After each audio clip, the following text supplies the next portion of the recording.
Most of us that were alive back then can remember the prolific rise of Street Fighter II. It hit arcades in 1991 and was immediately considered one of the best games ever created. It took a genre that had been around for more than a decade, redefined it, and set it on a completely new course that would make it one of the most popular types of games in the arcade setting.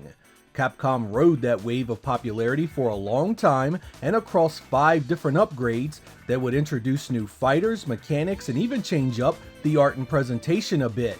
It wouldn't be until the summer of 1995 when they finally introduced a fully new Street Fighter to arcade audiences, that title being Street Fighter Alpha, or Street Fighter Zero as it was known in Japan. It premiered on the CPS2 arcade hardware, but Capcom was keen on getting it out to as many people as possible, so it was also produced for Capcom CPS Changer, a Supergun style setup that played arcade games using a normal television and compatible with Super Nintendo controllers. Saturn and PlayStation versions were released shortly thereafter. In this episode, we will go over how the Saturn version turned out, its effect on me as a gamer, and compare it to what else was available at the time. I hope you guys enjoy my review of the Capcom classic Street Fighter Alpha.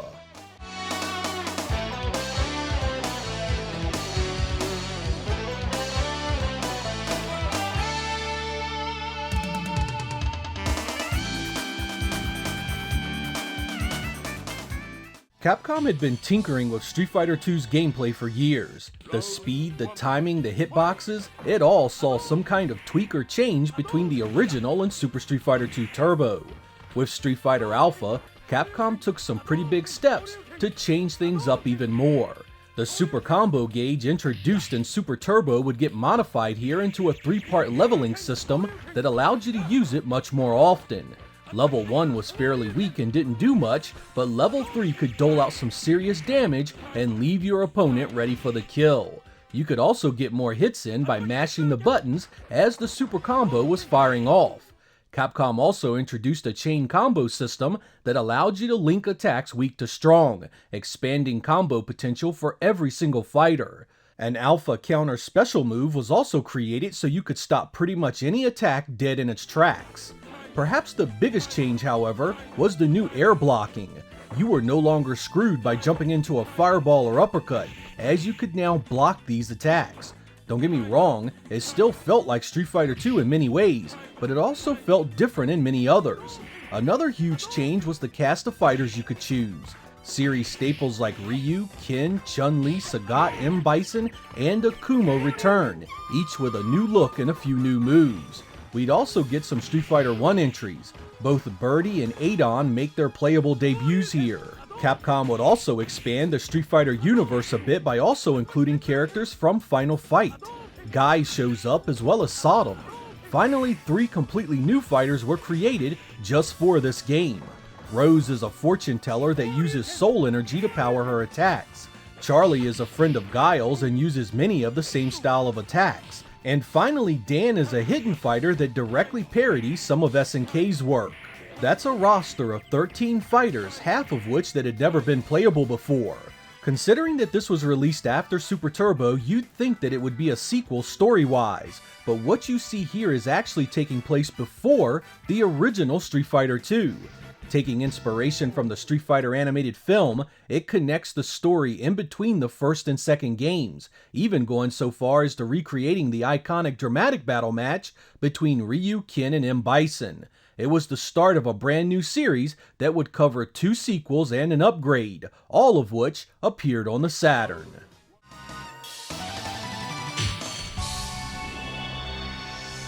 Round 1, fight! Shoryuken! Hadouken! Hadouken! Shoryuken! Hadouken!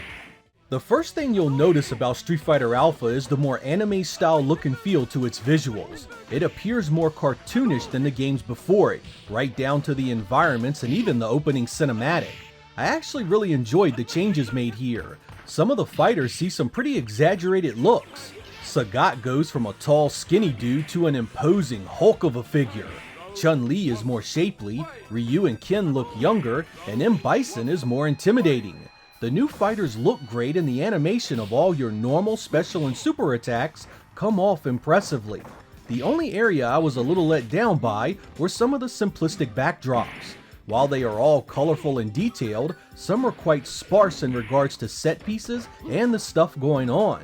And there is a pretty large divide here when it comes to the better ones. I love the small town vibe of the Ryu stage, but something like the train yard is just so drab and uninteresting. Some stages are even time shifts of one another, which again lacks personality and excitement. This is actually an area where I feel the series would improve greatly sequel to sequel. What starts out pretty tame here gets a lot better in Alpha 2 and 3. It's far from a bad looking game though, and considering the Saturn didn't need a RAM cartridge to pull it off, I'd say it's a great port of the arcade. In fact, sticking the two side by side, they look very similar. You'll mainly notice little things like the arcade switching between more fighters and backgrounds during the opening. Resolution differences even favor the Saturn in some ways, because it makes the sprites appear slightly larger. You'd really need to slow these two down and count frames to see any real difference, something that was a win for consoles that had never really been able to replicate arcade fighters this closely outside of a Neo Geo. Most animations are so close you can't tell any real difference. It wasn't as flashy as X-Men Children of the Atom, but it still blew me away. Hadouken! Hadouken! Hadouken!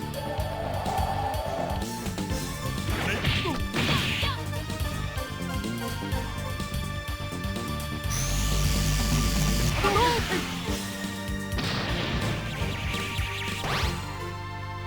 Street Fighter Alpha. Contrary to some, I have always loved the music in the Street Fighter universe of games. From the arcade's original goodness to the brash remixes we get on the home systems, there was always something worth listening to. It's no different here. From the opening jingle to the reimagined tunes, this is a soundtrack worth ripping. The Saturn does a great job of sounding just like the arcade original. Every jab, fireball, uppercut, and kick lands with a satisfying thud or smash. The music is read directly from the CD, and here are a few of my favorites.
As much as I enjoyed this game, it was not without its flaws. Perhaps its largest sin was the omission of series favorites. If you discount the secret fighters and bosses, you are left with just 10 default characters.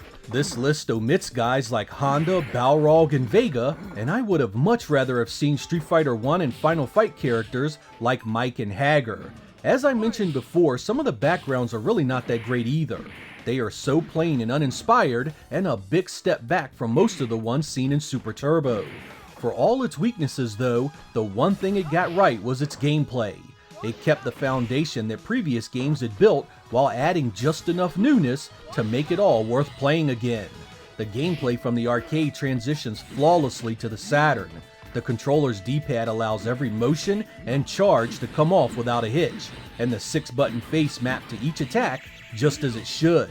It really was one of the very first times a home port of a Street Fighter game had been so close. I mean, you can go back to the 3DO port of Super Turbo and be impressed, but you notice things like the lack of parallax scrolling right away. Here, you simply can't tell it apart from the arcade without seeing the two side by side. Seriously, take a look at the unmarked comparison. The Saturn nails the look and sounds of the arcade perfectly. At a time when even the most impressive 16-bit conversions saw numerous concessions, this showed us what we could expect from the Saturn going forward, and that was just fine by me.